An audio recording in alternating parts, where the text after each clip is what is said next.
Hi everybody, my name's Steve. I'm from the Organic Centre here in Rocinver in County Leitrim, and I just wanted to make a short little video today about community gardens and their benefits and why people decide to have a community garden, why people want to join one, and how to start one up. Now before I go any further, I'll just say that this book here was an Organic Centre production that we did about 10 years ago, and pretty much everything you need to know is in this book.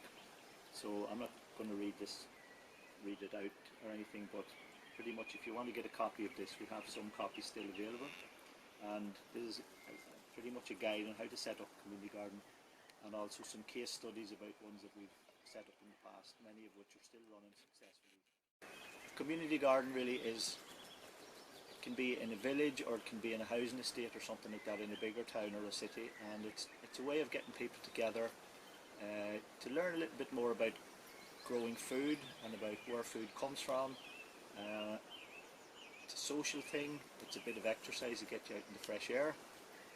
So there's loads and loads of benefits, and especially if you garden organically, then it can help your local biodiversity, which is the sort of buzzword at the minute, and it does that because usually if you have a community garden you'll start to get into planting a few trees around the site, maybe some apple trees, some fruit bushes, as well as the actual vegetables themselves that you're going to be growing there, and herbs and things like that are going to be there permanently.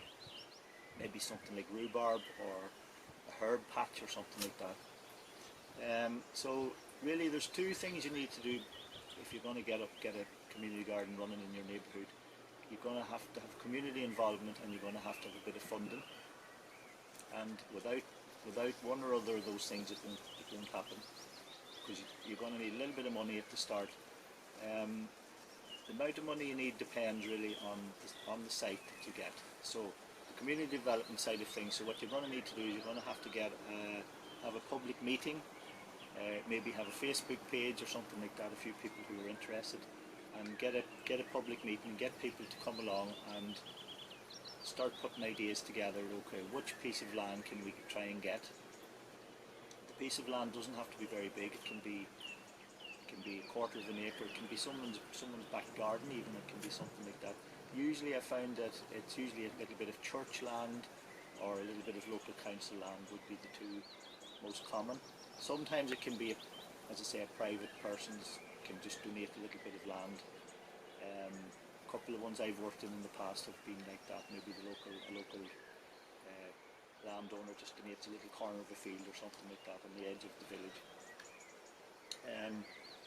So best case scenario would be that there's a piece of land somewhere that's nicely fenced, it has a shed on it, it might even have nice soil already, and really then the only thing you need to do, the only money you're going to need is a little bit of money for very basic tools, and you pretty much turn up and get working. You need a tiny little bit of money for some tools, maybe some seeds. The other end of the spectrum would be that you get a piece of land donated to you which has absolutely no facilities there, so you're going to have to think about a water supply, maybe a fence to keep out livestock. You're definitely going to need some sort of shed to keep your tools and things in. You're probably going to need a little area with good light to propagate your seeds.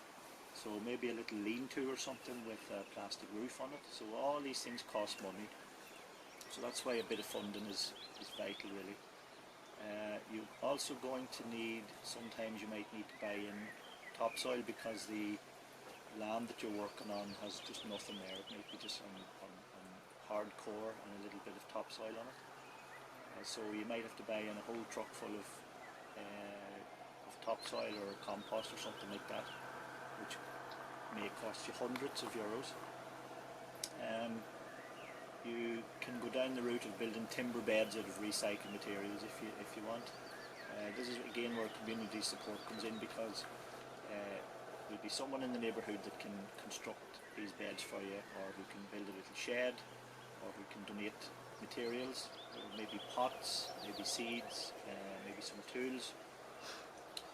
And really then once you've got the thing the bare bones of the thing working, what you're going to need is to have a gardener, a professional gardener, or a very very experienced amateur grower to come along and give you a few hours a week minimum, because you just can't just like build a garden and then buy some seeds and just, you know, you're going to have some guidance.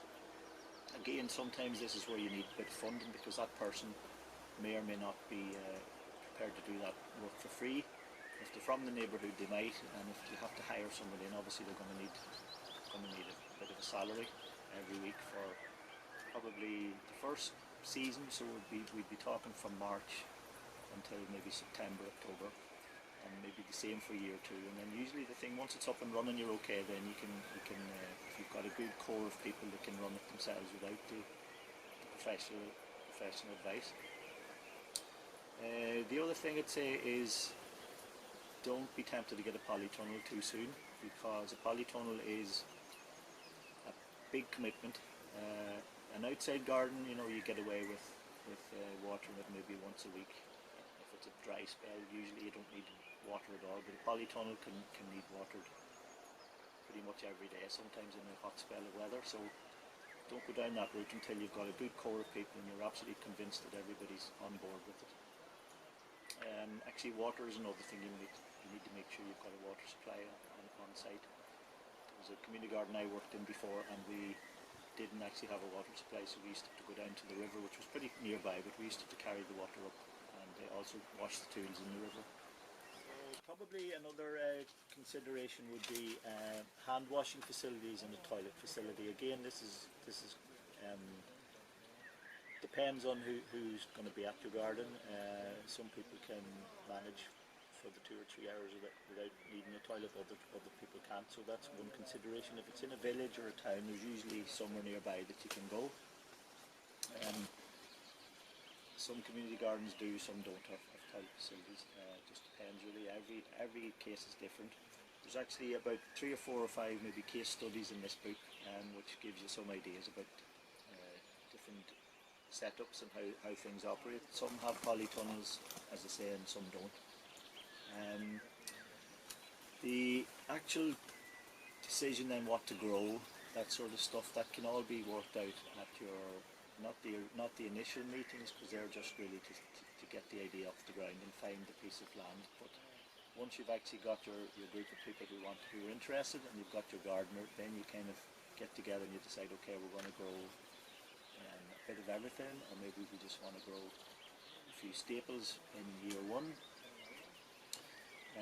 All that's to be decided as well. It can be depend on how much money you've got for seeds and plants and things like that. But you'll find that a lot of people do start donating stuff.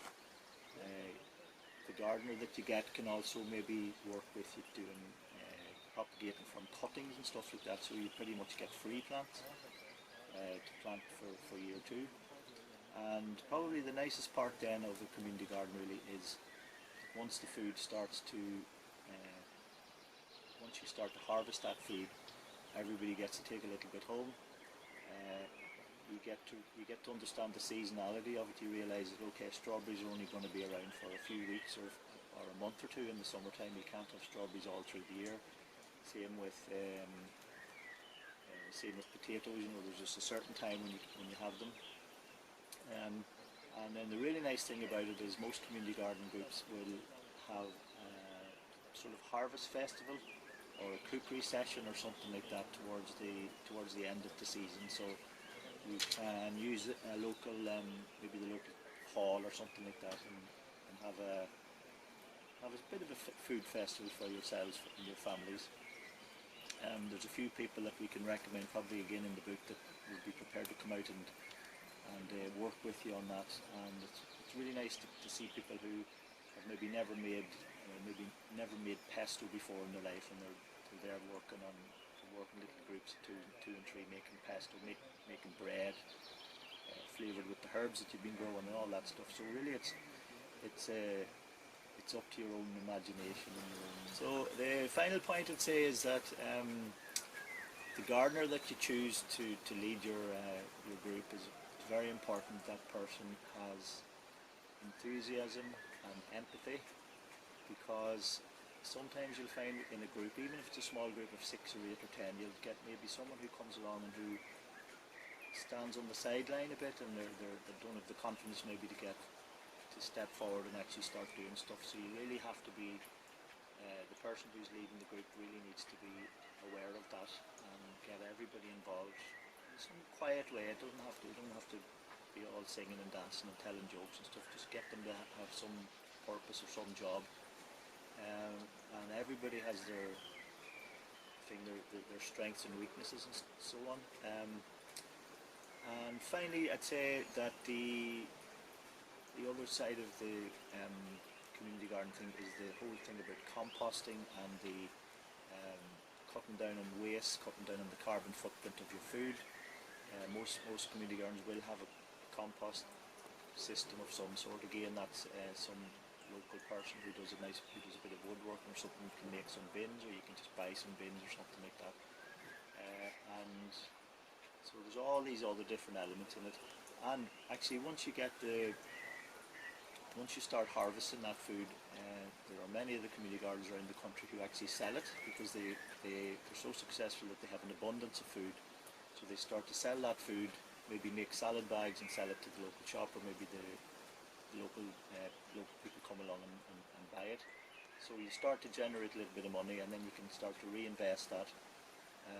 And as I said, if you can generate enough, you can get a polytunnel, something like this one, for maybe €600 or something, and that will increase your income again in year 2 or year 3. Get some more money coming through the door. And some of the community gardens in this book now have been running for maybe 10 or 15 years successfully. They're kind of almost like a little mini enterprise. Some of them actually hire or have people maybe on a CE scheme or something like that permanently there working on site. There's 1 or 2 of them have now got chickens, and the eggs are for sale at the farm gate. And so really, if you fancy it, just get a couple of people together in your neighbourhood, stick a poster up in the local shop, and have a little meeting and see what develops. And 10 years from now, you could have a little thriving business. Okay, folks, and good luck with it if you decide to do it. Thank you.